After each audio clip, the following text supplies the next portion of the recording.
Passando para o próximo, vamos falar de texto descritivo. Texto descritivo também, como óbvio, ele descreve. A intenção dele é relatar, é expor determinado ser, objeto, lugar, acontecimento, tá? Então ele vai descrever, ele vai expor, ele vai contar o que aconteceu com aquilo. Por isso ele chama descritivo. Eles acabam sendo textos repletos de adjetivos, porque eles ficam dando qualidades, fica descrevendo. Aí ele fala que o céu estava azul, com nuvens brancas. Então, tá vendo que ele dá várias características? Esse fato de dar várias características faz com que o texto seja ainda mais descritivos. A intenção desses adjetivos, inclusive, além de descrever, lógico, é apresentar imagens a partir de percepções sensoriais. E sensoriais, eu tô falando aqui dos 5 sentidos mesmo. Então, quando eu falo para você que ele viu o céu azul, então você tá usando aqui essa questão da visão mesmo. Então, quem tá lendo não tá vendo o céu azul, mas consegue imaginar que está vendo o céu azul. Quando fala do cheiro do bolo, que era muito gostoso, você não tá sentindo o cheiro do bolo, mas você consegue ter essa percepção sensorial do sentido, né, do olfato, de acordo com essa descrição do que está acontecendo, desse momento, né, do cheiro, enfim, do lugar, do objeto ou desse acontecimento. A ideia é justamente essa, é você passar essas percepções sensoriais do interlocutor, né, do locutor, quem está falando, para o interlocutor leitor, quem está recebendo a informação. Tá bom? Essa é a ideia do texto descritivo. Kim, e quais gêneros textuais a gente pode dizer que faz parte do gênero descritivo? Então, que exemplos a gente poderia colocar aí, que são gêneros textuais, que se englobariam nessa parte desse tipo textual? A gente pode falar de diário, que é algo tão descritivo quanto diário. No diário eu tô contando dos acontecimentos. Olha, acordei cedo, fui no shopping, comprei uma blusa, e aí derrubei sorvete em mim. Então, você tá descrevendo o que tá acontecendo. A mesma coisa quando você faz um relato de viagem, quando você tem folheto turístico. Folheto turístico também é um exemplo clássico de descrição, né? Você tem ali falando, olha, tem aqui o monumento tal e acontece isso, foi feito no ano tal e etc, etc. Então você está descrevendo tudo que está feito ali ou que será feito futuramente no passeio turístico, enfim. A gente tem também biografia ou autobiografia. Então, quando a gente escreve sobre alguém ou a pessoa escreve de si mesma, ela está descrevendo, ela conta da vida dela, dos acontecimentos dela, né? Dá para entender aí que seria uma narração, porque tá contando a história, mas aqui tá mais na hora de descrever mesmo, de te dar essa sensação de como funcionava, do que uma narração do que teria acontecido com certos personagens no espaço-tempo. Tá? Vocês vão ver aqui essa questão de biografia, num exemplo que eu trouxe um exercício pra gente fazer hoje, em que a biografia fica bem forte, aí vocês conseguem perceber essa diferença de que tá contando a vida da pessoa, mas não é uma narração, e sim uma descrição exatamente do que ele era, tá? De como funcionou, de como aconteceu aquilo, etc. O que não exclui uma outra coisa, né? Não exclui que um livro de biografia, por exemplo, tem ali uma parte narrativa que conte de um episódio específico da vida daquela pessoa que está sendo biografada, né? Porque não exclui uma coisa a outra. O mesmo livro de biografia não exclui uma parte narrativa, como eu já falei para vocês no começo, que pode existir essa confusão de mais de uma coisa dentro do mesmo texto. Tá? Continuando aqui, ó, biografia, autobiografia, notícia, currículo. Quer algo tão descritivo quanto o currículo? Que você fala quem você é, quantos anos você tem, qual é seu telefone, no que você é especializado, que curso você fez, o que você pretende, né? Então, o currículo tem essa intenção de descrever, inclusive. Lista de compra. Putz, você descreve exatamente o que falta na sua casa, o que você precisa comprar, a quantidade que você precisa comprar. Tá descrevendo também. Cardápio de restaurante. Cardápio de restaurante te fala qual é o produto, quanto ele custa, o que vai nele, né, na preparação. Aqui, ó, tem classificados. Quando você está classificando, né, no sentido de vender aqui dos classificados, você está falando o que é, quanto custa, qual é o tempo de uso, qual é a cor e etc. Isso não é uma propaganda, né? Você está descrevendo o produto em si. Então, todos esses são gêneros textuais que se englobam dentro do texto descritivo, porque tem essa intenção de expor determinado fato, objeto ou acontecimento. Seguindo aqui mais um pouco, vamos falar de texto dissertativo argumentativo. Como a gente viu lá atrás, o gênero grande, né, do negócio é texto dissertativo. Existe a parte argumentativa, inclusive porque o texto dissertativo, o grande foco dele já é a argumentação. né? Mas eu vou abordar especificamente aqui dissertativo argumentativo, porque é o nosso foco para Enem, porque a redação do Enem pede texto dissertativo argumentativo. Tá?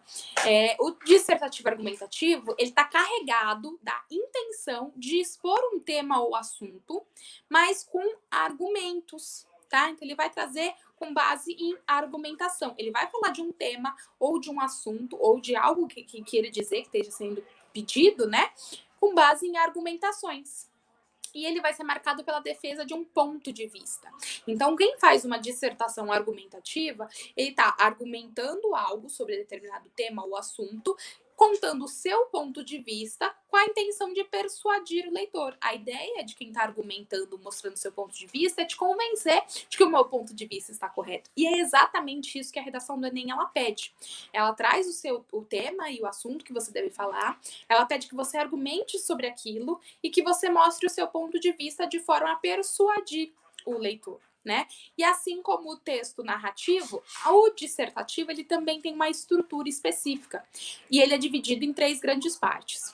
O que se chama de tese, que seria a apresentação ou introdução. Mesma coisa, você precisa começar o texto, você precisa começar a introduzir ali, né? Apresentar qual é o tema que você está falando. Tem o começo do texto argumentativo.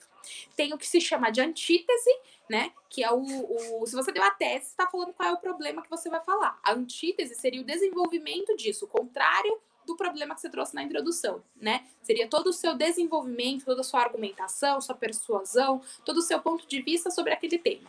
E para finalizar, o que a gente chama de nova tese. Então você tem uma tese, que é um problema que o texto do Enem vai te trazer. Você tem a antítese, que você traz todo o desenvolvimento com relação contrária àquilo. E você traz uma nova tese, que seria a solução, né? Que é a conclusão. Que o Enem espera também do candidato que ele traga essa conclusão, mais no sentido de solução mesmo, de mostrar uma nova tese para que aquele problema seja resolvido. Talvez aí uma solução que seria possível de colocar essa aula, vocês vão. Eu acho que vocês já tiveram aula de interpretação de texto, né? Mas talvez vocês tenham ainda mais uma aula específica para treinar ainda um pouquinho mais na aula de redação. Tá? E aí vocês entendam um pouquinho melhor essa questão argumentativa, dissertativa argumentativa. Mas a ideia aqui é que vocês entendam que vai existir um tema e um assunto que vocês precisam argumentar, mostrar o ponto de vista persuadindo com uma introdução, um desenvolvimento e uma conclusão. Kim, exemplo de gênero textual que se encaixa aqui dentro do texto argumentativo, descritivo, dissertativo, argumentativo. Texto do Enem. Primeiro exemplo que eu vou dar aqui que vocês não vão esquecer, tá bom? Os artigos de opinião são dissertativo argumentativos, justamente porque você está dando a sua opinião. As cartas de opinião também, que são ali como os artigos. Os abaixos assinados, as resenhas, os artigos, ensaios, edital jornalístico, monografia, tese de doutorado, dissertação de mestrado, manifesto. Quando você vai fazer uma monografia, uma tese de doutorado, você tem que ter essa questão de dissertação. Você traz argumento, você traz um ponto de vista, você traz aquele problema sobre aquele assunto, né? Você expõe aquele assunto, aquele tema que está sendo proposto ali. Então, tudo isso, esse sentido de artigo, resenha, enfim, é o seu ponto de vista sobre aquilo, no sentido de persuadir, de argumentar realmente o que está acontecendo, tá? Sobre aquele tema específico, a sua opinião sobre aquele tema específico. Então, abaixo assinado também é um exemplo disso. Os abaixo assinados de modo geral, você consegue argumentar o que está acontecendo e persuadir outras pessoas para que elas também assinem, né? Seguindo aqui, nós temos ainda os textos expositivos. Os textos expositivos, a função também o nome já diz, né? É expor determinada ideia. Ele tem essa função de demonstrar, de deixar nítido, de expor claramente o que ele quer, com base em definição, conceituação, informação, descrição e comparação. Ele usa esses cinco recursos, né, essas 5 fontes, para expor o que está sendo requerido. Aqui nos exemplos de gênero textual, fica mais fácil de entender o que seria um texto expositivo. Aqui a gente tem os jornais, as enciclopédias, os resumos escolares, verbete de dicionário, seminário, palestra, conferência, entrevista, trabalho acadêmico. Então, quando a gente monta aqui, por exemplo, um verbete de dicionário, ele está expondo alguma coisa, né, alguma ideia, enfim, de algum significado, pelo quê? Pela definição, pela conceituação daquilo. O jornal, ele está expondo um fato, expondo uma ideia com base em quê? Na informação. A gente tem outro aqui, ó, entrevista, que você faz comparação, descrição, enfim.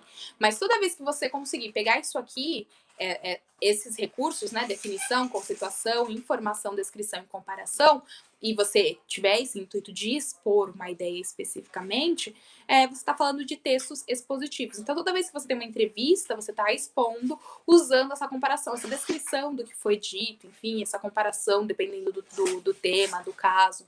Para conferência, o texto que faz para conferência ou para palestra, também você está expondo o seu assunto, né, de alguma forma, conceituando ou dando informação, ou ainda simplesmente descrevendo o que você se propôs a fazer nessa palestra. Tá? Esses são os exemplos de textos expositivos. Temos ainda os textos injuntivos. Estão acabando, galera, eu juro. Temos ainda os textos injuntivos. Esses textos, eles também são chamados de texto instrucional. A ideia é justamente aquela de dar instrução, né? De dar uma ordem de instrução para quem está lendo o texto. É a forma com que o emissor objetiva orientar e persuadir o interlocutor, que é o receptor da mensagem. Então, quem está escrevendo está dizendo para quem está lendo o que ele tem que fazer. Está dando uma orientação, uma instrução do que tem que ser feito. E para isso, apresenta claramente nos textos, em grande parte das vezes, os verbos imperativos. Vocês lembram da nossa aula de verbos? Se não lembra, volte na nossa aula de verbos para que a gente consiga prosseguir aqui com vocês sabendo exatamente do que a gente está falando. Mas o verbo imperativo é aquele que impera, aquele que manda que você faça algo. Então, faça, leve, coloque, busque, tudo isso que te dá essa sensação de que está te dando uma ordem mesmo, essa ordenação em forma de verbo, é injuntivo, tá? Então, os textos injuntivos têm essa intenção de instruir, de dizer o que tem que ser feito. E a gente vê muito isso onde? Eu já tinha falado para vocês, em receita culinária, né? E aqui eu trouxe os exemplos. Receita culinária, manual de instrução. Você pega o manual de instrução e ele te diz exatamente, pegue a peça tal, coloque na peça tal, ligue assim, faça isso, faça aquilo. Ele tá te dando essa ordem. Então, é um nítido texto injuntivo. Bula de remédio, também fala, tome de tantas e tantas horas. Não faça isso, não dê para criança, não tome 2 ao mesmo tempo. Não tome em caso de efeito colateral. Então, as receitas, as bulas de remédio também têm o intuito injuntivo de dar ordem, né? Instruir, inclusive, o leitor. Eu dei aqui exemplo ainda propaganda, tem muita propaganda que é injuntiva, né? Compre isso, faça aquilo, busque, enfim. A gente já falou de propagandas aqui, então tem esse contexto também. Manual de instrução, já tinha colocado lá em cima. Regulamento, então tudo isso que tem esse sentido de instruir é um texto injuntivo e tem esses exemplos aí de gênero. E para acabar, eu coloquei aqui só para acrescentar, mas existe, como eu falei para vocês, quem coloque esse texto prescritivo dentro do injuntivo, porque dá mais ou menos o mesmo sentido. Mas eu coloquei aqui só para a gente saber que tem um a mais, tá? Que para vocês conseguirem, se vocês verem em algum lugar aí, o texto prescritivo, vocês sabem do que se trata. O prescritivo, ele tem a intenção, assim como o injuntivo, de instruir o leitor com relação a uma coisa, só que com a diferença de que aqui você impede a liberdade de atuação. Então, numa receita de bolo, por exemplo, você fala para a pessoa, coloque 2 ovos e faça isso, isso e isso. Né? Coloque no forno, assim, enfim. Aqui, nesses casos prescritivos que você está prescrevendo, assim como a receita médica que o médico prescreve, se você não fizer o que o médico falou, você fizer o contrário do que o médico prescreveu, você tem os riscos que você vai correr. Então, você acaba impedindo a liberdade de que você, não vou fazer isso que o médico fez, ou vou tomar diferente do que ele falou. Aqui, por exemplo, a gente tem exemplo de gênero textual, as leis, as cláusulas contratuais, os editais de concurso. Se tem uma cláusula contratual que diz para você fazer aquilo, você não pode fazer o outro. Claro, você tem liberdade de livre-arbítrio, né? Você pode fazer, mas você tem a consequência com relação a isso. Então, é um texto injuntivo, mas é um injuntivo que impede ainda mais a liberdade de atuação. Ele, mais do que simplesmente te instrui, ele, de certa forma, ele te força, ele decreta e te diz o que quer que você faça, tá? O que deve ser feito. Então, por isso a questão das leis, cláusulas contratuais, enfim, mais ligado a essa sensação de impedimento de liberdade, de decretação do que deve ser feito. Só para finalizar, uma diferenciação também que é legal, porque vocês vão encontrar por aí, é a diferenciação dos gêneros textuais. Então, eu vou voltar um pouquinho só para a gente falar de novo. Só para dar uma retomada. A gente viu os tipos textuais e a gente viu que os tipos textuais são os verdinhos aqui, ó: narrativo, descritivo, dissertativo, expositivo e injuntivo. Esses são os tipos textuais. Nós falamos o que cada um dele faz. O narrativo narra, o descritivo descreve, o dissertativo argumenta, o expositivo expõe, o injuntivo manda, né? Instrui. E a gente viu que dentro de cada um deles tem os gêneros. Então, nós vimos que romance é gênero, que folheto é gênero, que novela é gênero, que diário é gênero, que lista de compra é gênero, artigo, resenha, ensaio, jornal, entrevista, trabalho acadêmico, receita, regulamento, edital, lei, tudo isso é gênero. Tá? Então, quando a gente fala de gênero textual, são esses vários tipos de textos possíveis. E quando a gente fala de tipo textual, nós estamos falando narrativo, descritivo, enfim, as 5 modalidades que nós temos específica, tá? Como eu falei, vocês vão encontrar outras definições aí, mas as 5 grandes classificações de tipos textuais. Então, voltando aqui para essa questão de gênero literário, para diferenciar, nós vimos os vários tipos de gêneros textuais. Ganhou, né, Gel? Oi, estou te ouvindo. Os vários tipos de gêneros textuais.